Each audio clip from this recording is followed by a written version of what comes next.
Welcome to Take Command of Your Business on the first Wednesday of October. Can you believe it? We are now in Q4 for 2021, which means it is practically 2022.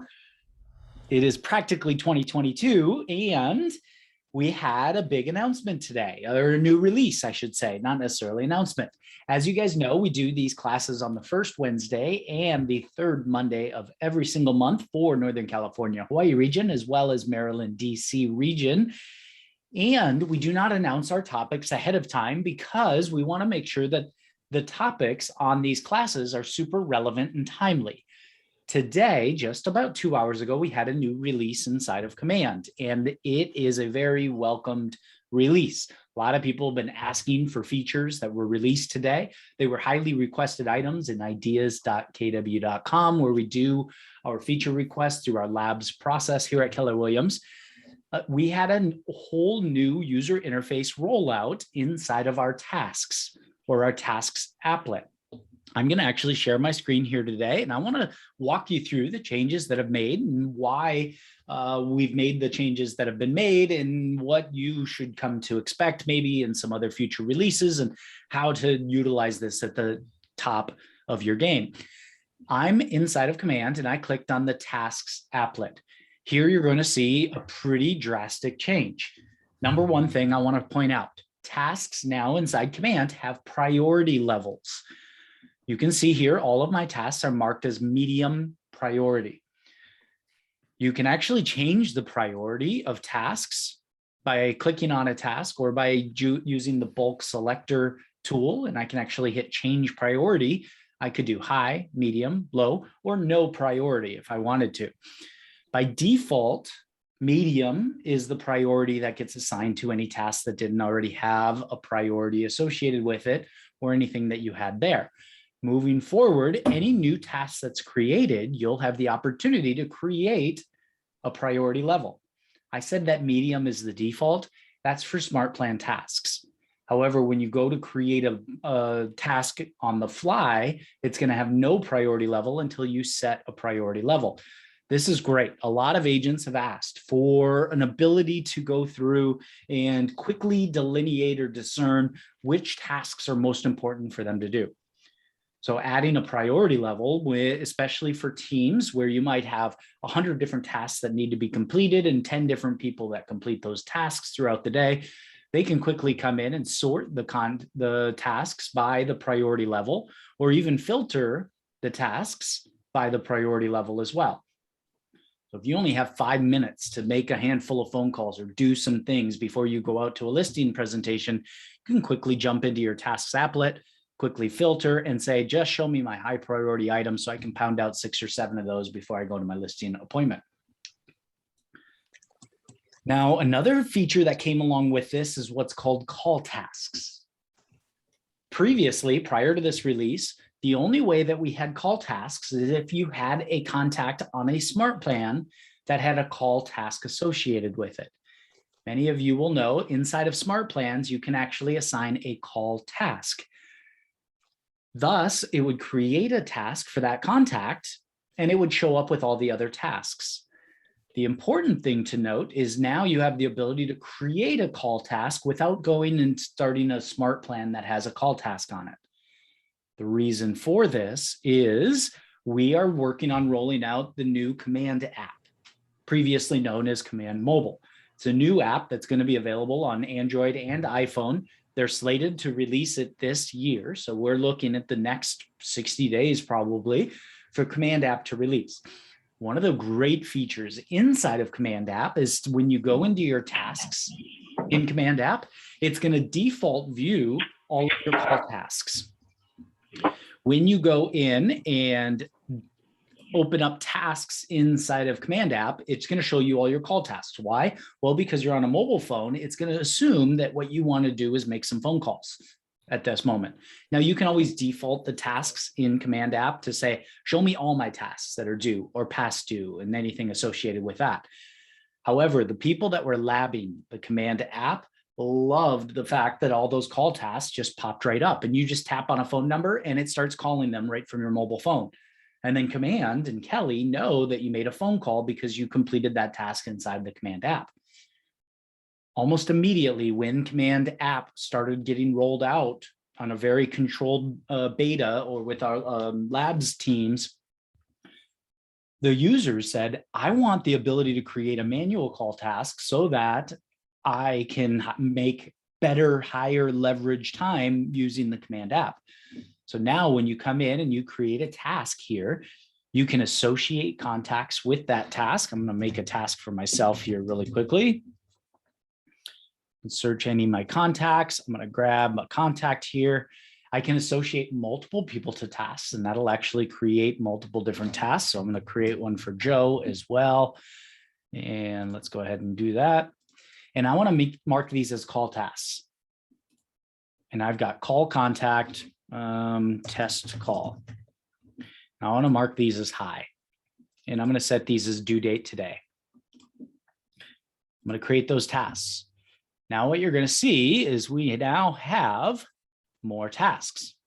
So if I come in here and I say, all right, show me all of my call tasks, for instance. It's going to pull up all my call tasks. Now it's important to note, you can see a little phone icon next to each of these tasks.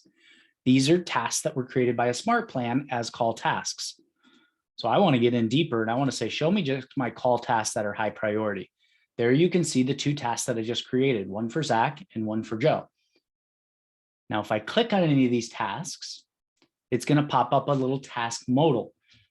Prior to this, if you clicked on a task, it would basically mark it as complete. Or if you click on a task name or a task contact, it would take you to the contact card. What's really cool about this is from your tasks dashboard, you get to see pertinent information for that task.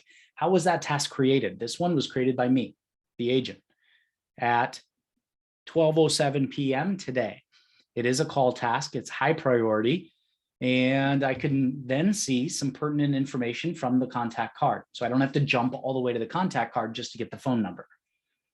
Again, inside of the Command app on your iPhone or Android, when you click on the icon here, it'll actually just start calling them right from here. Not only is it going to show me the email address, phone number, and the last time that I contacted this particular contact, it's also going to show me any tags associated with the contact and the last 3 notes associated with the contact card. Really helpful to have all of that at one look.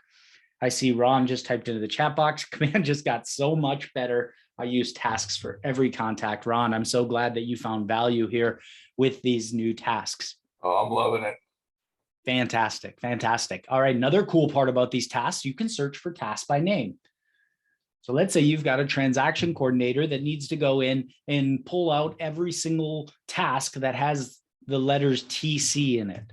You could come through and actually search for those, whether that has filters or not. You can actually search. So I'm going to search the term call, and now every task that has CAL in it is going to then populate here. The other cool part about this is we now have the bulk edit, or bulk archive, or bulk complete. I mentioned this briefly when we were talking about priorities earlier. Previously, you would have to go through and manually mark every single task as complete. It was very highly requested by our agents all throughout the company that they wanted a way to go through and do this with multiple different contacts. So let's just say I wanted to mark off James, John, and Scott as complete. I select those and then I hit complete. It's going to ask me, because it's a call task, it's going to ask me what was the outcome of the call.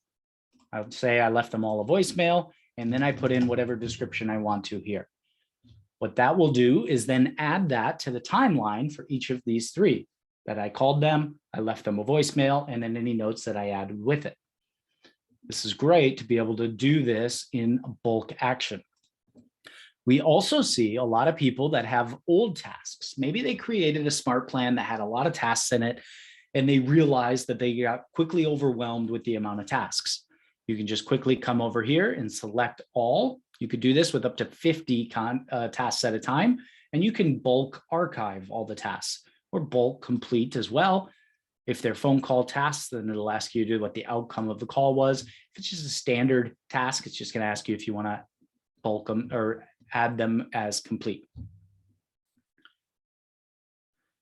One more thing, but wait, there's more. You can see we've got now quick tools to quickly jump to tasks that are due or past due any particular time. You'll see that I have a bunch of tasks that were due last week and I haven't gotten to call all of them yet. Now, if I had some tasks that were due today, I would click due today and it'll quickly jump me right to that. I don't have to go into the filters and select it. These are just quick tools. I'm going to switch over to past due. Now it's all going to show me only my past due. And again, each of these are sortable by alphabetical, by task name or due date, priority. I can mark them as complete individually by checking each of these boxes, or I can come in and I can now edit tasks. Previously, we had no way of editing a task once it was created. So we can now edit, we can reschedule, we can even add a note to a task. This was a requested item, especially for teams. The rainmaker of the team creates a task for an admin or the director of operations, but they want to then go in afterwards and add a note to that task. They can come in and quickly do that. Now, when the person opens up this particular task, not only are they going to see the task, they'll see any notes associated with the tasks and the contact record as well. There is so much that happened in this one release today, and I think it's really a welcome release. A lot of highly requested items from ideas.kw.com. Patrick just asked in the chat, when calling, am I calling from my cell phone number? Patrick, yes. What I was referring to when you click on a call task and it calls them, that's from the command app. And you can only download the command app on phones. And so when you go to call, it's actually going to call from your phone, from your caller ID. And then the next time that you come into command app, it's going to know that you made the call because you clicked on their number inside of the command app. And it's going to ask you what the outcome was of that call. And then you can jump right on to the next one. So it's absolutely your number. You're welcome. Okay, another part that came along with this is a little change to the tasks applet on the home screen. Inside the home screen, we now have a couple extra things here. We can see priority, we can see past due or the due dates along with it. We can also edit, reassign, reschedule, add a note, or archive tasks right from here. I was told when this was designed to release that you would also be able to bulk take action on these tasks, and that doesn't appear that that happened on this release. So I suspect in one of the new future sprints, we're going to see bulk actions here where we can do it. Also, in prep for this release, I was also told that if you check off a call task from your dashboard, it would also ask you for the outcome. But right now, it's not asking you for the outcome of the call when you do it from your home screen. So if you want to be able to log that, I highly encourage you, instead of doing it from the tasks applet here on the home screen, go right into tasks. That way, when you mark any of these tasks as complete, it'll ask you what the outcome is, whether it was no answer, left voicemail, or talked, and then you can add the description. Of course, it'll log all that right on the timeline of the contact. That's all I had for this portion of today's Take Command. I do have a whole nother topic that we're going to be diving into after this. And yet, as I mentioned at the beginning, I always like to bring relevant, timely information to these calls. And this just literally released 2 weeks ago. Before I jump into our next portion, which is going to be around Facebook ads and the new changes that happen to tag triggers in lead settings. And I'll explain more of that in just a little bit.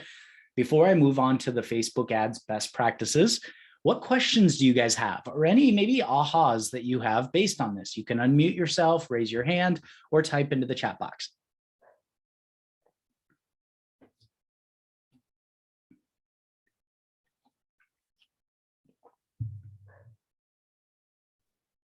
No questions, pretty self-explanatory. Oh, good. What's up, Carlos? It's a great CRM, the best of the best. Thank you. Yeah.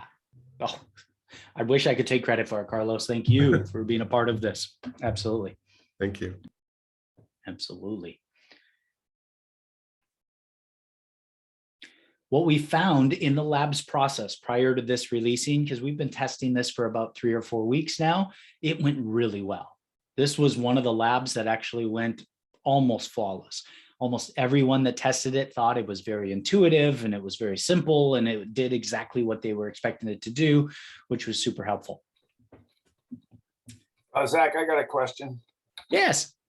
Okay, so I probably schedule a lot of my follow-up and my tasks a little too close together. So I always have a ton of past due ones. I know in the past, some of these will start to expire. And how long do they got to sit there before they expire? To be fair, I don't know that exact answer. That's a great question, Ron. Let's find out together. I'm going to go to answers.kw.com and I'm going to type in tasks expire. Let's see. I've changed a few things, so I'm getting. There we go. Manual tasks disappear after 30 days of past due. Okay. And then it seemed like the limit was 119 past due tasks. And just curious if you know a number there. Not that I'm trying to collect them, I'm trying to keep them down, but since you're here and I'm here. I haven't seen any type of limit around past due tasks other than 30 days, less than 30 days old before they move into expired. Good news is now, if you tend to get a lot of past due tasks, you can click into this past due and then take bulk action with up to 50 at a time to archive those or change a handful of different information, like the priority and along those lines too. I like those buttons. I used to just go click on the date thing and it would reverse the order, you know, and I'd go get the oldest ones. Yep. I love all this. Fantastic. Great question, Ron. Let's see here. Philip asked, just want to make sure that Common on the phone is in. Sorry, that's Command. Kelly. Okay, cool. So what I'm referring to is the new Command app that has not released yet. Okay. It's currently in labs with a bunch of beta testers all across the country. And one of the really great features in the new Command app that's going to be releasing here very soon is the ability to go in and just tap people's numbers and start making phone calls, or tap the phone call icon on a call task and be able to call them right from the Command app, and it'll call right from your cell phone. Okay, I just want to make sure I wasn't missing something. Nope, you're spot on. Mike asked in the chat box also, will there be a link to a recorded video of this Zoom? Mike, we always post the recording of these Zooms in our regional Facebook mastermind page. Mike, I'm not certain if you're with Northern California, Hawaii region, it will be posted in that Facebook page. And if you're not a member, reach out to your leadership team. They'll make sure to get you involved in that. If you're with Maryland, DC, your regional tech director and area director in Maryland, DC, John Morris, will also have access to this recording. Arthur asked, when will the new app be released? I mentioned earlier, they're slated to release it this year. So they have less than 90 days to make that happen. I wouldn't be surprised if it's in the next 60 days. Great question. Okay. In Northern California, Hawaii region, we just finished off a great regional event yesterday called Business Planning Clinic. And some of you are there in attendance. It was absolutely incredible. Our regional director, Karen Prawl, actually led the Business Planning Clinic. A part of that conversation is the lead generation model from the Millionaire Real Estate Agent. We had a lot of people coming up after the class and between the breaks asking about generating more leads inside of Command, because we're finding top agents across the country are having a lot of success using Facebook ads. And because there's been some changes to the Facebook ads creator or builder, if you will, I wanted to jump right into that and give you some best practices. Now, if you feel like you've got Facebook ads under control, you're not going to see anything revolutionary here today that you might not have seen before. So you're welcome to take another 30 minutes of your day back and go take some territory with some listings. However, I wanted to share with all of you some best practices that we're finding across the region and the one big change that's happened inside of Facebook ads. Facebook ads in Command are done inside of the Campaigns applet. Campaigns applet is designed to help our agents lead generate online and offline right from with Command. We can run paid ads, email campaigns, direct mail campaigns, and even social posts, which are free, just like emails are. Paid ads is where a lot of people are seeing some great success. When you click on campaigns, if you wanted to create a Facebook ad and you haven't done it before, you just hit create campaign at the top right. When you do that, it's going to ask what type of campaign you want to run. I choose paid ad. Now I'm going to type in, first best practice, the address of the listing that I'm running. Here's something to know. When it comes to Facebook ads, you can actually run them with up to 6 different categories. And really it's 5 categories with another. Advertise listing, multiple listings, attract talent, brand awareness, event awareness, attract buyers, and other. Hands down, the most successful ads that agents are having across the country is advertising listing. It is absolutely the best results that people are getting. So if you're going to advertise a listing, make sure that you put the address for the listing in the name of the ad. The reason behind this is every lead that comes from this ad, it'll actually it'll say the name of the campaign in the timeline of the lead. So when the lead comes in, whether it's you that claim the lead or a member of your team that claims the lead, when you go into that lead, it's going to show you the address that they clicked on. It's really nice to have that visual indicator really quickly without having to go back and cross-reference the name of a campaign if you start getting really creative with these. I'm going to mark this as Facebook, and we're going to create the campaign. The next step, as most of you are aware, is now to select a listing. Most of you are probably going to run ads on different listings, and maybe not just your listings. I don't have any active listings, or maybe you don't have your listings mapped correctly here. Now, it's important to note, if you come here and it says only my listings and your listings aren't showing up here, get with your Market Center tech trainer and ask them to open a support ticket for you. The support team can map your listings to make sure they show up there. But don't worry, you don't have to stop. You can always click all listings and you can come in and search for any listing that you want to. I'm going to do 123 Main Street. So I'm going to select one of these listings. Here we go. I'm going to grab this one right here. Let's just say this is the one I want to run the ad for. I hit select. It's now grabbing the property photo, the property description right out of the MLS. And Kelly has already put together about 60% of this ad. Now, a couple best practices that come along with building the ad before we get into the new releases. One, emojis work really well on Facebook.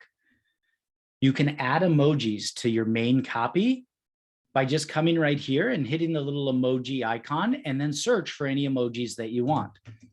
I like to use the checklist. Award-winning bed and breakfast. I'm going to take that, I'm going to cut it, and I'm going to put it right here. There we go. Award-winning bed and breakfast. And then I'm going to come over and I'm going to do, I'm going to give it a new line.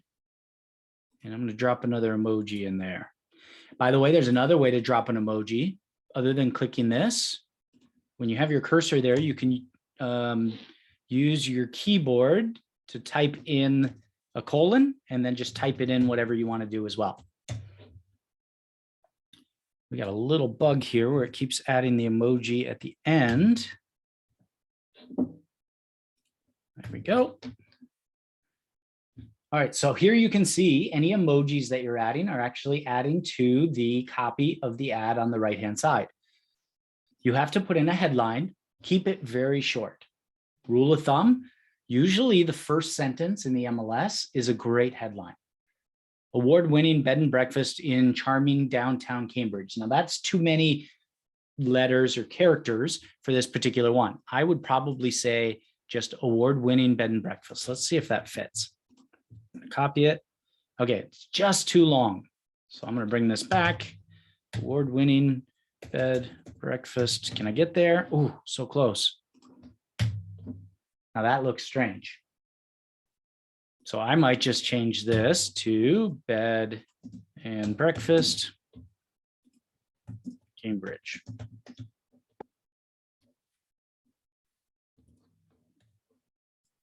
There we go. When it comes to a description, you can shuffle through recommended descriptions. I like the third one. So when you hit shuffle twice, view photos and videos of this home. Now, if you know this is your listing and you don't have a virtual tour, you don't have a video of this house, I like to switch out videos with price. Here's what we know.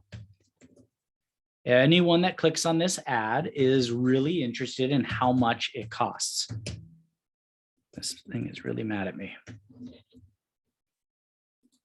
The cursor keeps getting moved. I don't know if that's my browser or something inside Command. We're going to do some testing afterwards.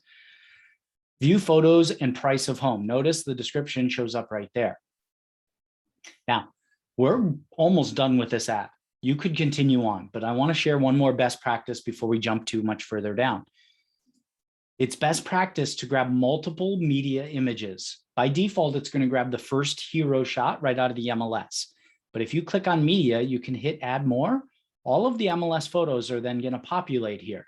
And you're going to want to grab a couple interior photos and maybe even a great backyard shot if there really is one, maybe a sparkling pool or a great sunset. But I'm going to go ahead and just grab a couple interior photos of this property. When you select these photos, it'll then give you the ability to preview and crop the photos. You can select multiple photos. My rule of thumb is to add 3 additional photos to any campaign. What's going to happen then is it's going to ask you if you want to make any crops, and it's going to default to the square 1 by 1 because most ads are being seen on mobile devices. So I want to make that crop here for that.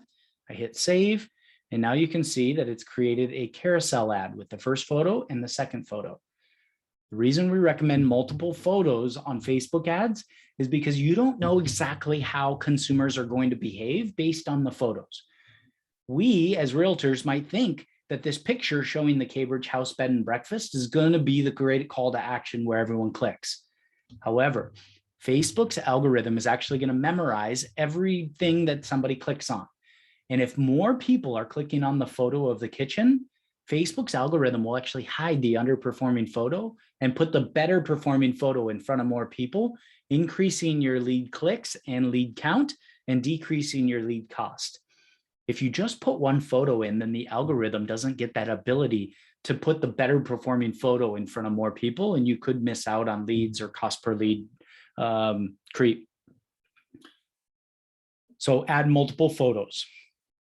We're getting down to Facebook settings. I have one last or 2 more best practices and then the big update that I wanted to share with you. When you go to Facebook settings, you do have to select your Facebook business page. Here's the great part. When you select your page, it brands this to you instead of Keller Williams. This is one of the great perks of being at Keller Williams, where your business is your brand.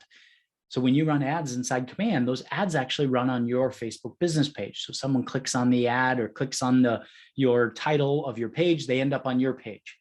Most other companies, when they run ads, they actually send people back to the broker's website or the broker's Facebook page when they're managing ads for people. So it's important to note this actually goes to your page. Here's your second to last tip. When it comes to destination, always, always, always use the Facebook lead generation form. Do not use site or landing page unless you know exactly why you want to use that.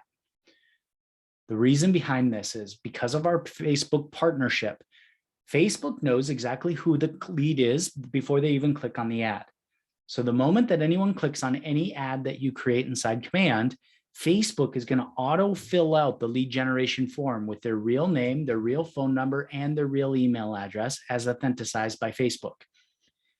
If you instead send them to a site or a landing page and then force them to register there, which is the old school way of doing Facebook ads or internet ads, they have the ability then to fill out that lead form with whatever information they want.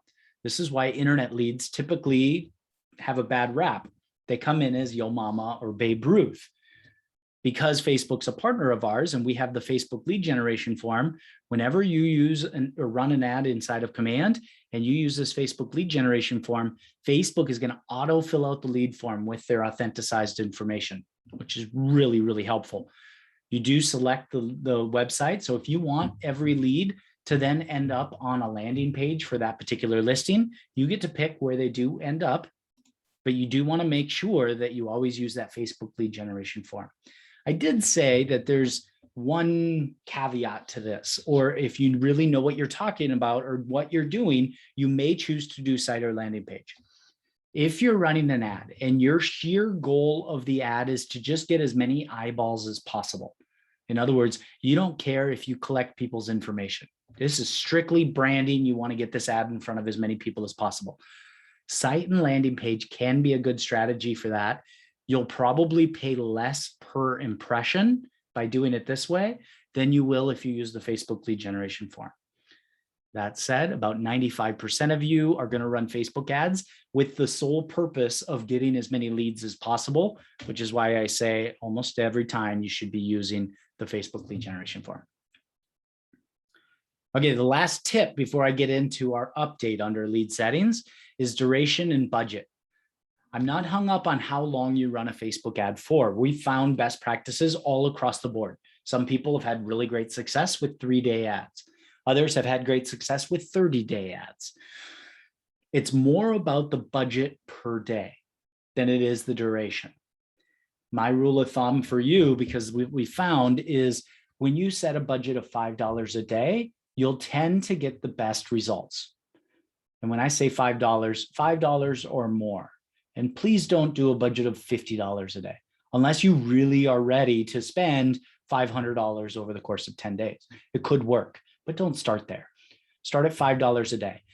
Unfortunately, what I see oftentimes is people will run a 30-day ad with a 30-day budget, and they end up with only $1 per day, or even $2 or $3 per day. The reason that you want $5 or more is you're giving the algorithm a sufficient budget, because the algorithm actually learns based on user behavior. So if the algorithm starts getting really good at getting this ad in front of people that are most willing to click and submit their information, if you don't give it enough of a budget, you can constrain the algorithm. So right when the algorithm starts getting good at getting your ad in front of the right people, it runs out of a budget and then it stops. And it can't start running that ad again until tomorrow when the budget re-ups. And of course, consumers can change behaviors day by day. And so what we found is 5 or more within reason of a budget per day. My rule of thumb right now, in general, if somebody were to just say, Zach, just tell me what to do, I would say run an ad for 5 days with a budget of $25. Because here's what we know, most listings are pending within 5 days. I don't necessarily want an ad out there for a listing that's already gone pending. That can seem strange. So a 5-day ad with a $25 budget, that'll give you your $5 per day. Those are your big best practices. Now, under lead settings, it's important to note this released about 60 days ago. So if you ran Facebook ads 3 months ago, you didn't know this existed. If this is your first time coming back for Facebook ads, about 60 days ago, we released the ability for you to auto tag any contacts that come in from a Facebook ad per campaign. You can also auto assign to any smart plans.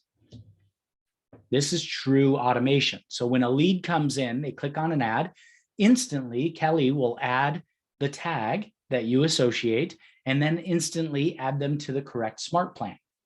Again, this came out about 60 days ago. So those of you that have been running ads, you probably already knew this was there. For those of you on Teams, you're going to see one more line item here, and that's lead routing. So Teams can actually say, all right, for this particular ad, I only want to run this one lead route, and I still want to use this smart plan. Solo agents like myself, you won't see lead routing because all leads ultimately go to you. The big update that came with this, let's just say that you would like to use a particular tag every single time a lead comes in from a Facebook ad. I have one called Facebook lead.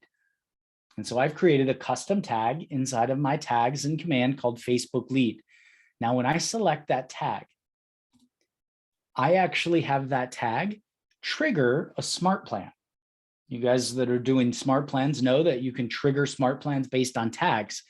the big update that happened in our system is mostly user interface. In other words, it's just looks. It doesn't change the way it functions. We had a lot of agents that said, I'm not clear if adding this tag is also going to add the smart plan.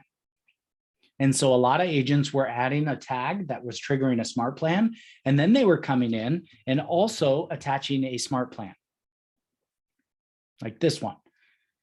The good news is if you ever did that, it wasn't double adding the contact or the lead to a smart plan, but it just wasn't super clear what was happening. Now, when you add a tag, it'll tell you right below there that that tag is triggering a particular smart plan. It'll tell you what the name of the smart plan is. And then if I come down here to smart plans and I want to add them to the easy button smart plan, that you can see it's grayed out because this tag is already associated with that smart plan. Not a major change. However, for those of you that haven't ran ads in some time, this is a very welcome update to be able to automatically add tags and then automatically assign smart plans. Those of you on Teams, you can automatically apply a particular lead route. I'll give you a use case for Teams. Let's say you have an ad in a particular place. I'm looking at Dennis on the Big Island. He runs an ad on the west side of the island, and he might have an agent on his team that really focuses on the west side of the island. He might want to set a certain lead route that goes to that agent that specializes on the west side. And then the next ad that you run is on the east side. You don't want that same lead going to the agent that's going to drive 50 minutes. So you could apply a lead route to only the 3 agents that specialize on the Kona side. And I probably got those completely wrong. Yeah, okay, good. That's a good use case for where you want a particular lead route, which is really helpful. Okay, what questions do you guys have based on best practices and this new update that allow auto tag that will automatically show you what smart plan is associated with it?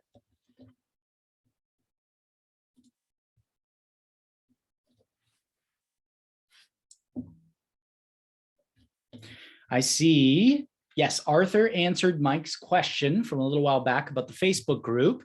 Mike, I'm going to actually take the link to that Facebook group and I'm going to add it into the chat box so that you can join that group, assuming that you're in Northern California, Hawaii region. It is our regional mastermind page, and the link is going into our chat box right now. Anyone in Northern California, if you're not a member of that Facebook group, join today, because this recording will end up there probably within the next day as soon as it's done processing and we have the chance to go upload it.